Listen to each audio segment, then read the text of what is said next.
खुदा आपके लिए जंग करता है। खरूज की किताब उसका 14वां बाब और उसकी 14वीं आयत। खुदावंद तुम्हारी तरफ से जंग करेगा और तुम खामोश रहोगे। ये अजीम वादा उस वक्त किया गया जब बनी इसराइल शदीद खौफ और बेयकीनी में घिरे हुए थे।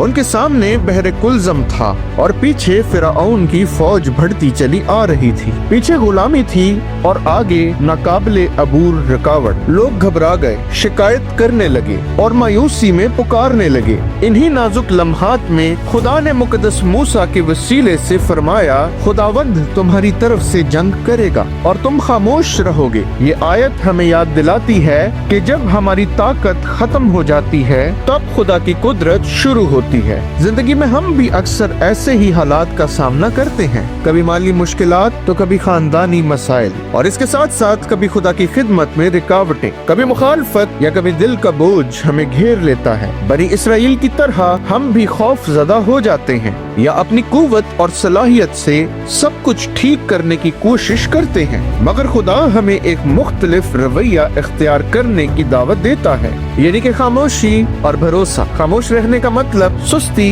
या बेअमली नहीं बल्कि मुकम्मल एतमाद है। इसका मतलब है कि परेशानी को खुदा के हवाले कर दिया जाए, दिल के वसवसों को इत्मीनान की शक्ल दी जाए और खुदा की कुदरत को काम करने दिया जाए। जिस खुदा ने बहरे कुलज़म के किनारे बनी इसराइल के लिए जंग लड़ी, वही खुदा आज भी अपने लोगों के लिए लड़ता है। वो हमसे दूर नहीं रहता बल्कि हमारी परवाह करता है। वो हर ना इंसाफी, हर आंसू और हर पोशीदा जंग को देखता है। जब दुश्मन ताकतवर दिखाई दें और हालात नामुमकिन नजर आएं, तो याद रखें कि खुदा नामुमकिन को मुमकिन बनाने की कुदरत रखता है। जो समंदर रुकावट मालूम होता है वही निजात का रास्ता बनता है। जो चीज आज आपको रुकावट मालूम होती है कल वही आपकी गवाही का बायस बन सकती है। इस वादे का एक रूहानी पहलू ये भी है कि हमारी जिंदगी की बड़ी बड़ी जंगें अक्सर पोशीदा होती हैं। हम आजमाइशों, मायूसियों, शक और रूहानी अदम इस्तेहकाम का सामना करते हैं, लेकिन फतह सिर्फ हमारी सलाहियत पर मुनहसर नहीं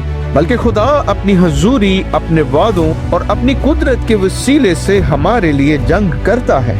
जब हम उस पर भरोसा करते हैं तो वो हमारे आगे आगे चलता है। जब हमें कोई रास्ता दिखाई नहीं देता तो वो पसे पर्दा रह कर काम कर रहा होता है। खामोशी सिर्फ और सिर्फ ईमान का तकाजा करती है। ये हमें हर चीज पर काबू पाने की ख्वाहिश को छोड़ने का सबक देती है। ये हमें घबराने के बजाय दुआ करने, फिक्र के बजाय इबादत करने, जल्दबाजी के बजाय इंतजार करने की तालीम देती है। बाज़ौक़ात ईमान के इजहार का सबसे बड़ा कदम यही होता है कि हम मजबूती से खड़े रहें और देखें कि खुदा क्या करता है। वो कभी हमें नजरअंदाज नहीं करता। खुदा वक्ते कामिल पर काम करता है, लेकिन हमें बहैसियत इंसान देर महसूस हो रही होती है।